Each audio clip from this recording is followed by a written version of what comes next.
What's up mga kareb? Welcome sa akin daily vlog. Today mga kareb, nandito kami ngayon sa Romdul Buffet Barbecue and Suki Soup dito pa rin sa Sihanoukville, Cambodia. Nakakita kagad ako ng beer dito, syempre kukuha na kagad tayo.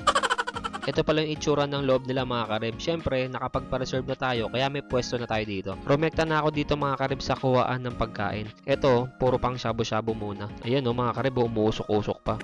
Kumuha din ako dito mga karib ng pang-ingredients para sa shabu-shabu. O baka ibang shabu ang iniisip nyo ha.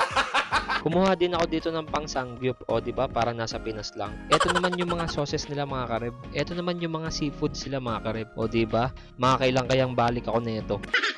May tahong, may clam, meron ding salmon belly. Tapos syempre yung pinaka-favorite ko rito mga karib, yung oyster o talaba. O ha? Tapos mga karib, dito ako nagulat oh. Grabe ang laki ng hipon dito. Kulay blue. Magsha-sharon ako dito mamaya. So ayan na nga, papatagalin pa ba namin? Syempre, niluto na namin no. Yung shabu-shabu mga karib, kinakabahan ako. Bahala ng timpla yan eh.